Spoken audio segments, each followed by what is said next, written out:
یہ سوچ رہا تھا کہ کوئی ذاکر مل جائے تو ہم حرم میں مجلس کریں اور مولا کو پرسا دیں۔ اس زمانے میں ایک ذاکر بڑے مشہور تھے، سید عباس، تو وہ جہاں پڑھتے تھے مولا نے انہیں ایسا اثر دیا تھا کہ لوگ غش ہو جاتے تھے۔ زائروں کو سید عباس ملے، زائر آگے بڑھے، کہے سید عباس کیا وطن ہی میں رلاؤ گے، یہاں نہ رلاؤ گے؟ سید عباس نے کہا مجلس بپا کرو، میں پڑھوں گا۔ ذریعہ حسین پر مجلس رکھی گئی، زوار اکٹھا ہوئے۔ اتفاق کی بات سید عباس نے شہادت اکبر پڑھ دی۔ رونے والوں کا عالم یہ ہوا کہ غش ہو گئے۔ یہ ذاکر جانتا ہے کہ جب گریہ ہو جاتا ہے تو اس کے دل کو بڑا سکون ملتا ہے، لگتا ہے کہ مجلس قبول ہو گئی۔ سید عباس بھی واپس گئے، چین سے تکیے پر سر رکھ کے لیٹے۔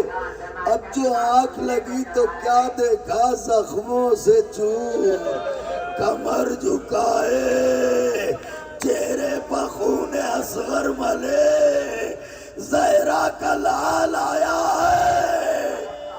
صحیح آوازوں کو نہ دبائیے گا۔ سید عباس آگے بڑھے، قدموں پر گرے، آقا میں نے مجلس پڑھی، کیا آپ نے قبول کیا؟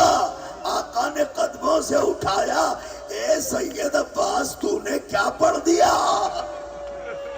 کہ مولا آپ کے بیٹے کی شہادت، کہ یہی تو کہتا ہوں، کیا پڑھ دیا؟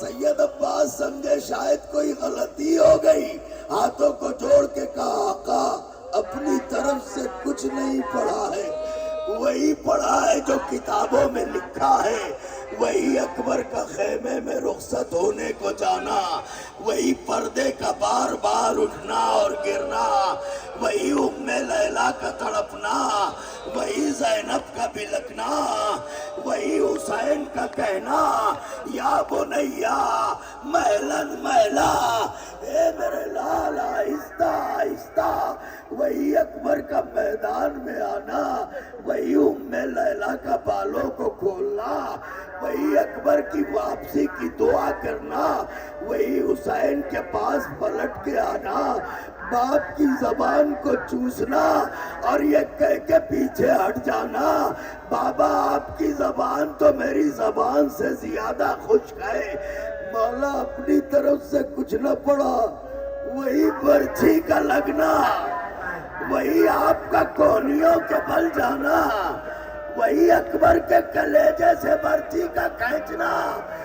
مولا نے کہا سید عباس ارے تو نے تو پڑھ دیا، لیکن جانتا ہے آج شب جمعہ ہے، میری ٹوٹی ہوئی پسلیوں والی ماں ہر شب جمعہ میرے پاس آتی ہے۔